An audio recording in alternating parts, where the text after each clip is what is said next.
It's Wednesday, May 25th, America, America again, and half the country seems unsure how to not make America, America again, so they're throwing their thoughts and prayers at the problem, which unfortunately may be the only thing that there isn't a shortage of in the United States these days. This is a news show.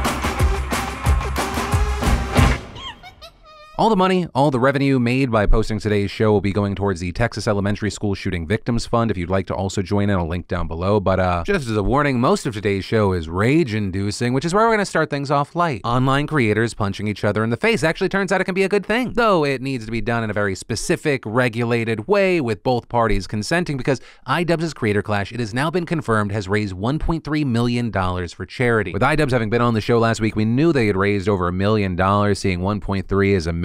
Also great to hear confirmation that Creator Clash 2 is happening. Now, while no specific date or lineup has been revealed yet, iDubbbz has said that big creators have reached out, including the likes of Valkyrae, with iDubbbz adding that in fact a lot of female influencers have reached out and they're interested in boxing, which is definitely exciting because Yodeling Haley and Justa Minx on that last card, one of the best fights of the night. So now a high bar in place, a lot of excitement, and hopefully this becomes a staple of the community at least for a while. And then for the next story, let's go to Warsaw, Indiana, specifically the New Life Christian Church, and at the center of this story you have their 65-year-old pastor John Lowe II. And the story and video goes absolutely viral in part because the pastor makes a stunning announcement to his congregation. I have an announcement for you.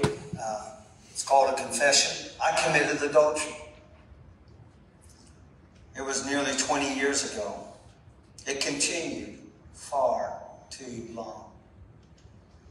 It involved one person, and there's been no other. I have been asked, why did I wait so long to deal with it? Why hide it all these years? The answer? There is no good answer. I told myself for years silence served to protect everyone. The other person, those closest to her, from the hurt and from the public embarrassment. And I'd like to think that was true. But the truth is that silence was to protect myself as well. He then goes on to say that he's confessed this to his wife and his family, who graciously forgave him, and he asked for forgiveness from the congregation as well. Also announcing that he's stepping down from his ministry responsibilities in accordance with church bylaws and submitting himself to the recommendations of the board, and he ends this speech with a standing ovation. And everyone thinks that's it, confession, repentance, end of story. But no, part of the reason this story goes viral is that this takes a shocking turn. When a woman stands up, she takes the microphone and says it wasn't just adultery, that Lowe abused her. For 27 years, I lived in a prison. It was not 20 years.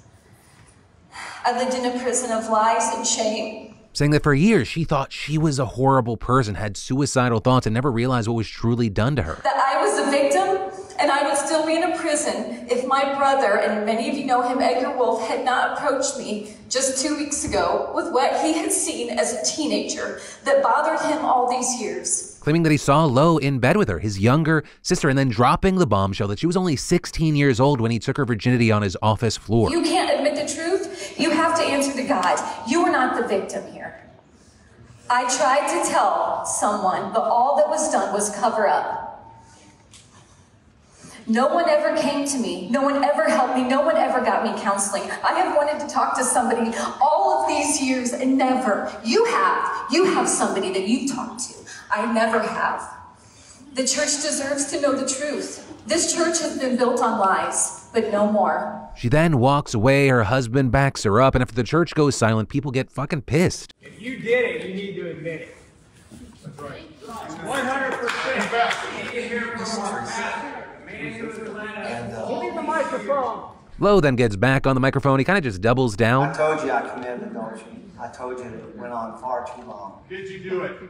That's all we need to know. Yes, we did. You didn't tell them she was 14 years old. No, at 16. Sorry, 16.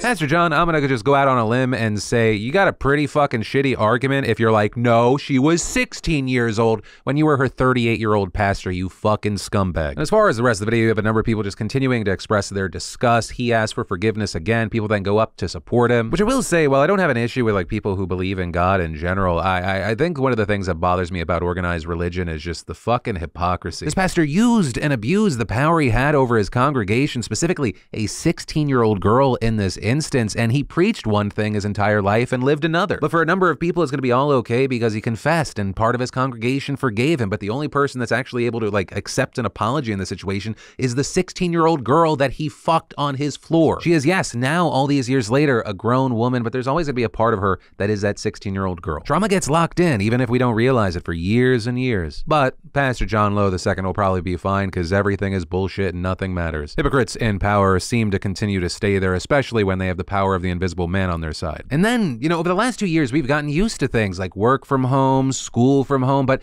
in Shanghai, things have descended into a special kind of absurdity thanks to their extremely strict lockdown. And specifically, I'm talking about a decision made by Shanghai University last week in preparation for finals. Right, students need to complete a 50-meter swimming test before graduating, but with COVID, the school got a bit antsy and not wanting a last-minute outbreak to screw up the graduation process, they go, I got an idea. Why not make it remote? Make the students take a swimming test online, which is why maybe you've seen clips like this now on the internet.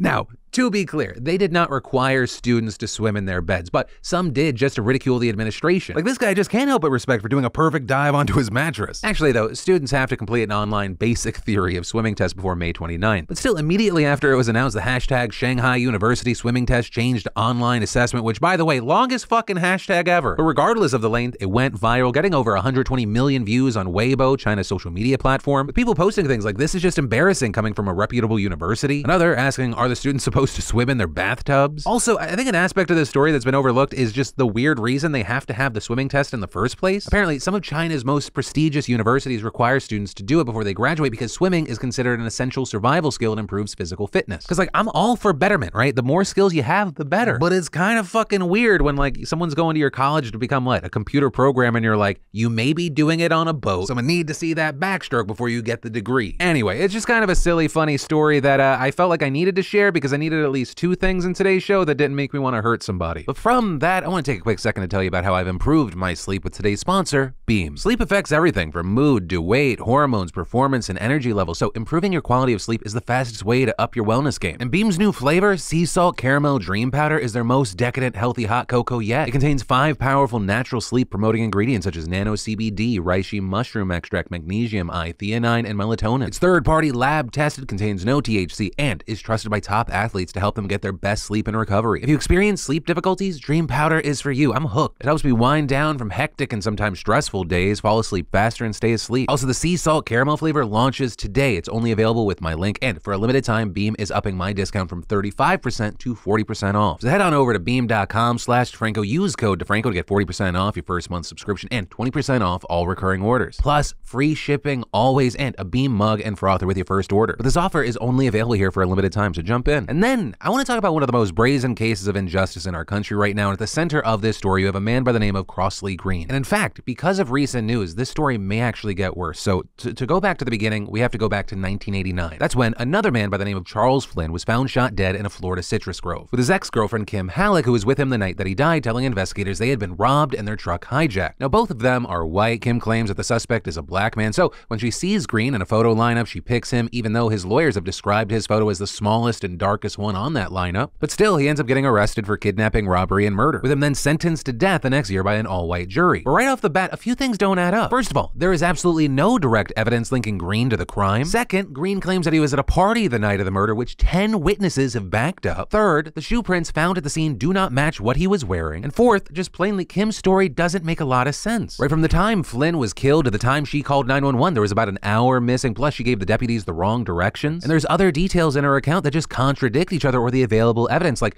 who tied Flynn's hands, how many shots were fired, and the hairstyle of the shooter, which in fact is why investigators suspected the ex-girlfriend. But according to a judge, evidence suggesting this was withheld by prosecutors during the trial. So for those reasons, the same judge overturned Green's conviction in 2018. However, the state of Florida quickly appealed that ruling, and he had to stay in prison until the Court of Appeals could make a decision. Until April of last year, that is, because a district court approved his release, setting Crossley Green free after 32 years and 10 months behind bar, half of his life just gone, leading to this incredible incredibly emotional video of him reuniting with his family for the first time. But of course, he wasn't totally in the clear yet. There was still the appeal hanging over his head, but he was optimistic, telling CBS, "I gotta be honest with you, I really don't believe I'm going back. I really believe that deep in my soul. I'm not going back to prison." But sadly, it looks like he may have been wrong, because after a year of being free, now 64 years old with a beard gone white, he might have to go back to prison, with the Court of Appeals throwing out the lower court's decision to overturn his conviction, resulting in Green holding a press conference with his supporters where he gave this heartfelt speech. "Yes, a wrong has been done to me.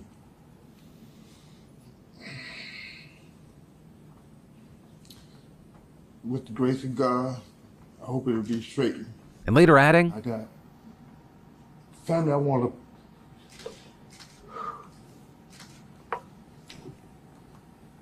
to be here for. You know what I mean? And I ain't gonna say it ain't possible, nothing like that, but I will say this, son. The good Lord brought me this far. Amen. He's gonna continue to carry me." Amen. his older sister also speaking. He brings us more together than further apart. And just being out there with him on holidays, it's just like him being my little brother all over again. So Green's defense is requesting for his case to be reheard, and they expect a ruling on that to come any day now. Like literally any day now. They expected a ruling last Friday, so it's possible it might happen by the time you're watching this. Which is why we reached out to Gene Thomas, one of the lawyers representing Green pro bono for the firm Crowell and Mooring, who told us, "This is a case we describe as a racial hoax, in effect. The police and who investigated the crime and the prosecutors put together a case against Crosley based on false testimony, which they coerced from a number of witnesses who claimed at trial that Crosley confessed to him and have since recanted that testimony. It's very difficult to prove that Crosley was wrongfully convicted based on the testing of physical evidence, because there is none." Thomas also adding that she thinks that prosecutors are just trying to do whatever they can here to win the case. Many of the former prosecutors and other prosecutors that we've talked to, law professors, et cetera, will tell you that it's the prosecutor's job to seek justice and to seek the correct result, not a prosecutor's job to do whatever it takes to get a conviction at any cost. And we think that's what happened here. And saying of Crosley and his relative freedom over the past year, Crosley is just one of the strongest and most positive individuals. It's really remarkable given what he's been through. and finishing by saying that if their situation here fails, Then the next step would be to ask the governor of Florida to pardon Crosley based on all of the evidence. Young folks can get highly motivated, and we've seen what sort of impact they can have on social justice issues. And the truth is that if this happened to Crosley, it could happen to anybody. And the ruling that we're appealing right now really says that it's okay for the state to cheat in this way, to withhold evidence that's favorable to the defense in order to get a prosecution. And we think that the call to action here is that people should care about that issue, and they should care about whether convictions are wrongfully obtained or whether prosecutors are required to play by the rules. And then, like I mentioned at the top of today's show, finally, of course, today we need to talk about the tragic, and do not call it unthinkable because it happens so fucking much in this country, it's ridiculous, the tragic and horrific mass shooting at Robb Elementary School in Uvalde. With the school shooting in Texas leaving 19 children and 2 teachers dead, it is the second biggest school shooting in American history after Sandy Hook, where a gunman killed 20 small kids and 6 adults almost exactly a decade ago. According to officials, 17 other people were injured but remain in good condition. And while this is still a developing situation, there are many details that remain unknown. Let's break down what we know so far. So shortly after the attack, authorities publicly identified the shooter as an 18-year-old man who attended the nearby high school and was killed by police at the scene. During a press conference this morning, Texas Governor Greg Abbott and other officials said that before heading to the school, the suspect shot his grandmother at her house nearby. She managed to alert authorities before being transported to the hospital, where she is alive and in critical condition. After shooting his grandmother, the killer stole her truck and fled, crashing it down the road near the school. According to Abbott, officers with the school district approached and engaged the gunman gunmen as he ran up with an AR-15, but ultimately he was able to get around them, access the building through a back door, and run down the hallway before entering a classroom. And in a series of interviews earlier today, a spokesperson for the Texas Department of Public Safety said that the shooter had barricaded himself in the classroom he had entered, which was composed of fourth graders, and he began shooting at those inside, also confirming that all of the 21 people who were killed by the gunman were in that one classroom. Reportedly, when officers arrived at the scene and tried to enter the building, the gunman opened fire, hitting some and prompting them to break windows around the school to try and evacuate people trapped inside, with eventually a tactical enforcement team arriving and forcibly entering the school, exchanging fire with the shooter before they were able to ultimately shoot and kill him, ending the massacre. All of which took place just 2 days before the school was set to let out for summer. Now, right now, law enforcement officials have not publicly identified a motive. In the presser today, Abbott said that there was no forewarning about the attack except a series of 3 posts on Facebook made about 30 to 15 minutes before he arrived at the school, saying he was going to shoot his grandma,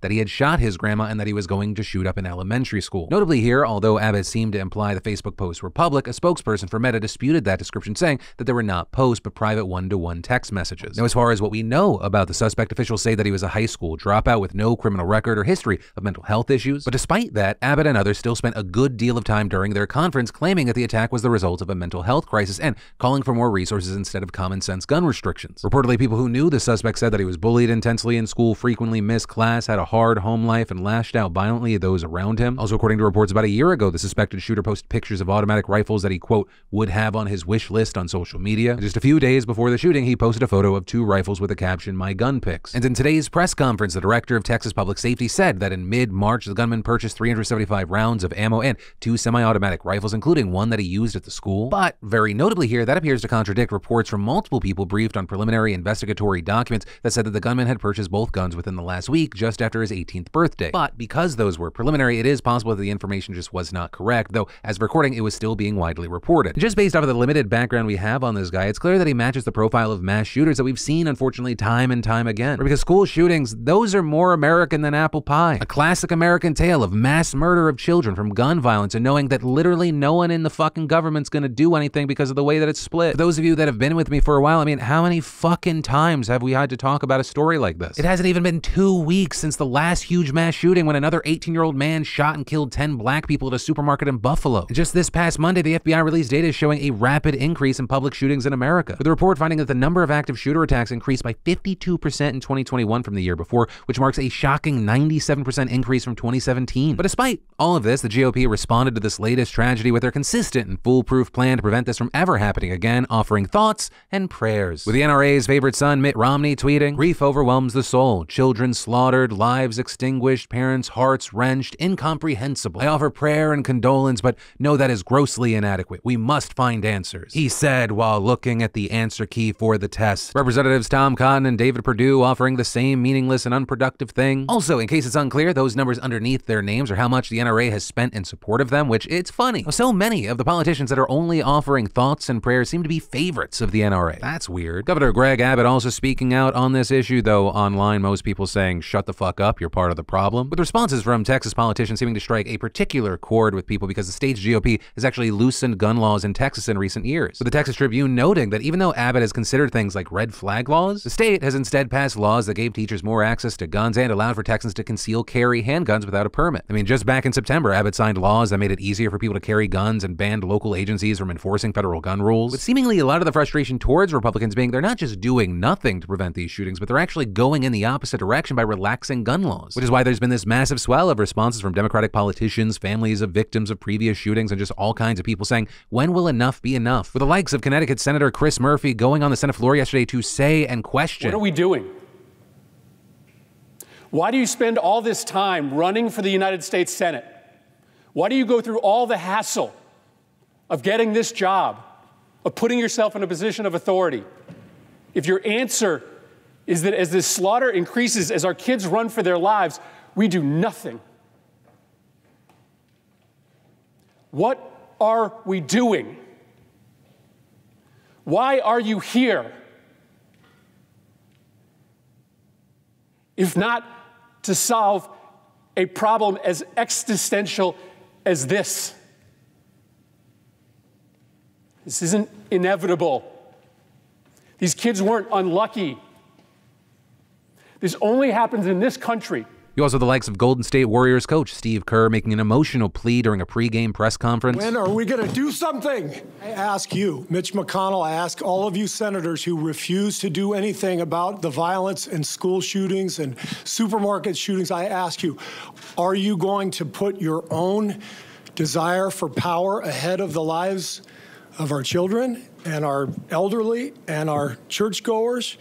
Because that's what it looks like. You realize that 90% of Americans, regardless of political party, want background check, universal background check. 90% of us, we are being held hostage by 50 senators in Washington who refuse to even put it to a vote. You also have the likes of Manuel Oliver, whose son was killed in the Parkland shooting, going on CBS and slamming the politicians, sending their hearts and prayers. Families don't need your freaking hearts. They need their kids. And the kids are not there anymore. So I feel very angry, offended, and I just don't understand how come a whole society doesn't wake up. Parkland survivor David Hogg calling for action, tweeting, "It doesn't have to be this way. The way we will make this time different is by Americans on both sides of the aisle collaborating on what we can agree on to get something done, even if small. Kids are dying. We have to do something. This is a choice. Make this time different." Also, big names speaking out. Notably, you had Matthew McConaughey, whose hometown is actually Uvalde, writing on social media, "We have tragically proven that we are failing to be responsible for the rights our freedoms grant us. The true call to action now is for every American to take a longer and deeper look in the mirror and ask ourselves, what is it that we truly value? This is an epidemic we can control, and whichever side of the aisle we may stand on, we all know we can do better. We must do better. Action must be taken so that no parent has to experience what the parents in Uvalde and the others before them have endured." With many, including the likes of Ethan Klein, pushing back on this idea of the only change is just no guns whatsoever and no way, tweeting, "Why do conservatives think that gun reform means banning all guns? I own a gun. It means implementing common sense reform like tighter background checks and limiting the sale of deadly rifles, high volume ammunition clips, dangerous gun modifications, etc." And I think the final thing that I want to mention with this is I'm just fucking tired. I feel like I've been drained of the ability to be sad, and the only thing that can fit there now is rage. Exhausted rage, which is why I'm furious when I see people like fucking Tucker Carlson or any fucking talking head right-winger that's like, it's too soon to politicize this. It's not politicizing, it's trying to find a fucking solution. Like, do you know that you're full of shit, or just, you know, it's too soon to talk about it as a muscle memory thing? This is one of the many reasons I say don't call them pro-life, they're pro-birth. Once you're out of your mom, fuck you, former fetus. You can call for bipartisanship as fucking much as you want, but seems like the same players stopping progress here. Our country is diseased, and many of the people put into power are denying you the medicine. But ultimately, that is where that story and today's show ends. Of course, I'd love to know your thoughts in those comments down below, but my name's Philip DeFranco. You've just been filled in. I love yo faces, and I'll see you tomorrow.